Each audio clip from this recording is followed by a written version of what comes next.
不動産屋さんの怪談です。さて、これは私の友人の知り合いの体験談で、マンションに関わるお話です。その方を仮に敦子さんとお呼びします。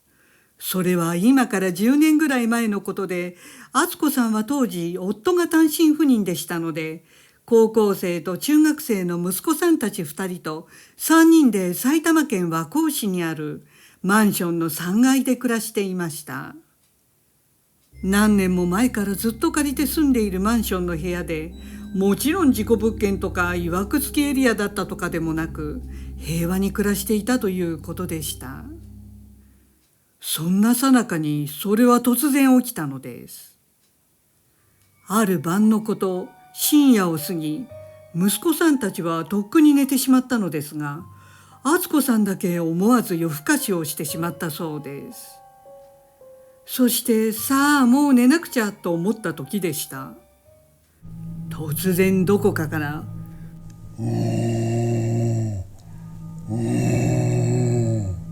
という不気味な低い男性の大きなうなり声が聞こえてきました。うわ、何とびっくりした敦子さんは、一体どこから誰がこんな気味の悪いうなり声を上げているんだと思いました。するとまたと間隔を空けてうなり声が聞こえてきました。敦子さんは最初マンションの隣接した部屋からかとも思ったのですが、どうやら外から聞こえてくる感じがしました。そこですぐに窓を開けてみると、ピタッとうなり声はしなくなりました。あれ、止まった。変だなと思い、3階から外を見渡してみると、どこにも人がいなかったので、すぐ窓を閉めました。するとその途端、とまたうなり声が聞こえてきたのです。敦子さんはまた即窓を開けると、その瞬間ピタリとうなり声はやみました。何なんだと思いながら窓を閉めると、その後はもううなり声はしなくなったそうです。なんか酔っ払いか何かが騒いでたんだと敦子さんは気にしないようにして眠りにつきました。ところがその次の日からでした。敦子さんが朝起きてキッチンに行くと、あれ、なんかおかしい、そう感じました。いつもは感じない妙な違和感があったのです。特にキッチンやリビングにいると、部屋全体が重く居心地が悪く感じてきました。気のせいとは思ったのですが、一瞬昨夜の謎の不気味なうなり声のことが頭をよぎったそうです。でも気にせずいつものように敦子さんは仕事に出かけました。敦子さんは当時近所のファミリーレストランでパートタイムの仕事をしていました。そして仕事を終えて午後にマンションに帰宅すると、高校生の息子さんがリビングに一人でいたのですが、どこかおかしな雰囲気でした。思わず敦子さんがどうかしたのと聞くと、息子さんは変なことがあったというのです。それは敦子さんが帰宅する1時間くらい前のことだったそうです。息子さんが一人でリビングにいると、玄関からガチャカサカサという誰かが帰ってきた物音が聞こえました。息子さんは、お母さんが帰ってきたのかなと思ったそうです。その玄関入ってすぐのところにリビングに続く扉があるのですが、それはすりガラスのはめ込みのドアで、誰かが玄関から中に入ると、そのすりガラス越しに影が映るそうです。そこで息子さんがそのガラス扉を見ると、扉の向こうに人が動いている様子が見えました。やっぱりお母さんかと息子さんは思い、お母さんお帰りと言いながらガラス扉を開けました。するとそこには誰もいなかったということでした。敦子さんはその話を聞き終えると、そんなバカなと気味が悪かったのですが、息子さんには一応気のせいじゃないのと言ってあまり真剣に受け取らないようにしました。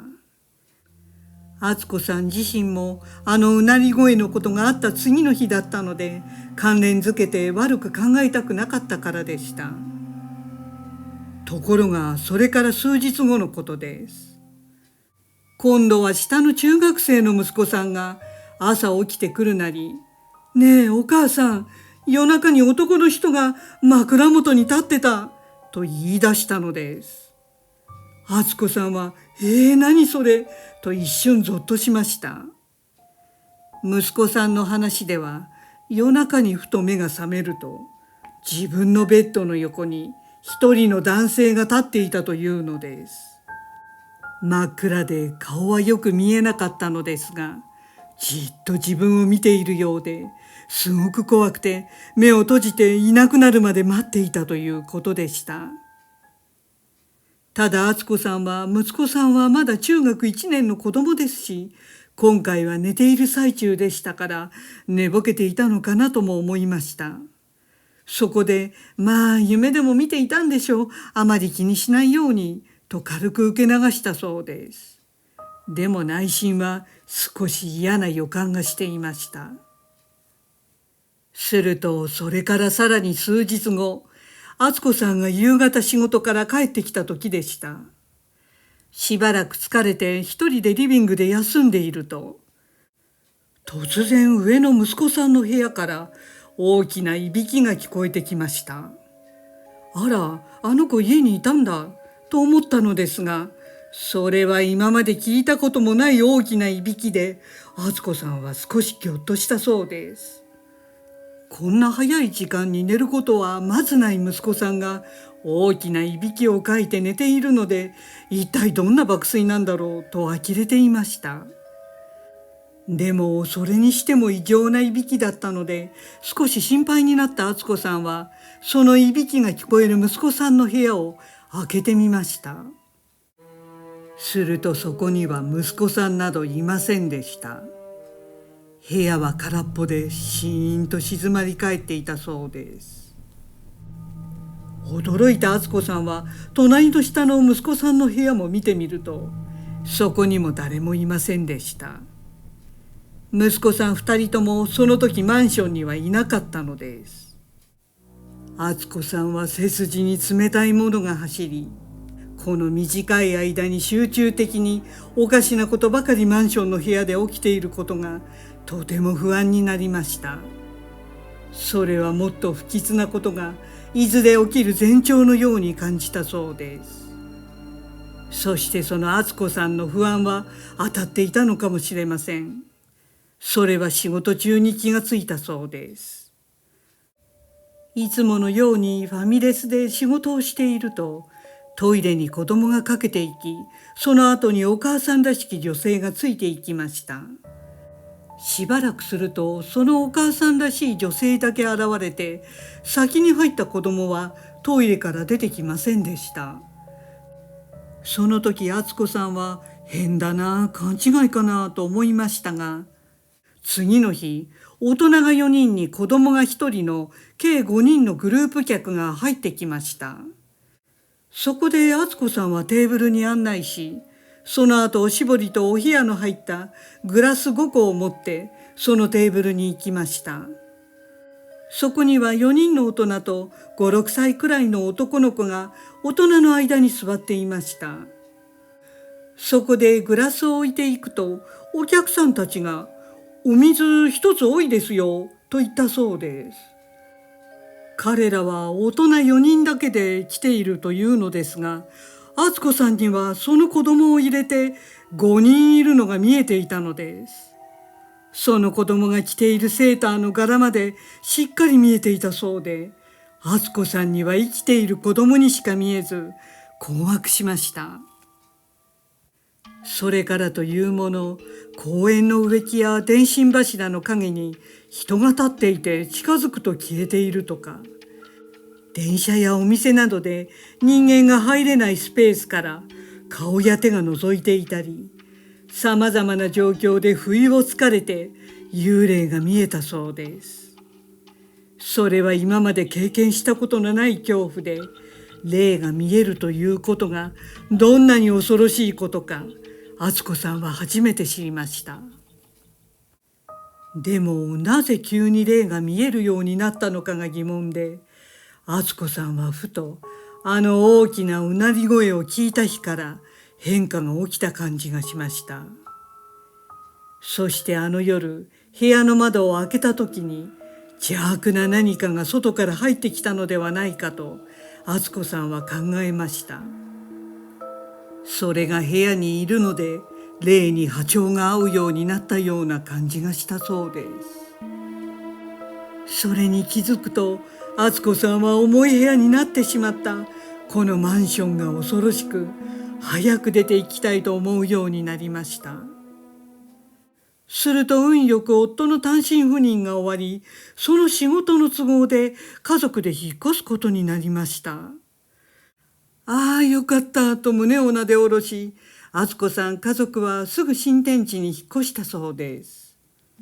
すると不思議なことに敦子さんはピタッと霊が見えなくなったということでした。結局あのマンションの部屋に住む何かが原因で怖い思いをし、霊も見えていたということのようでした。これは事故物件でもいわくつきでもないマンションの部屋に外から不吉なものを入れてしまったという事例かもしれません。でもそれはどうして敦子さんの部屋だったのかという疑問は残りました。その後次にあの部屋に入った人がどうなったかはわからないそうですが、敦子さん自身はもう二度と霊を見ることはなくなったということでした。ご視聴ありがとうございました。よろしければチャンネル登録といいねボタンをお願いします。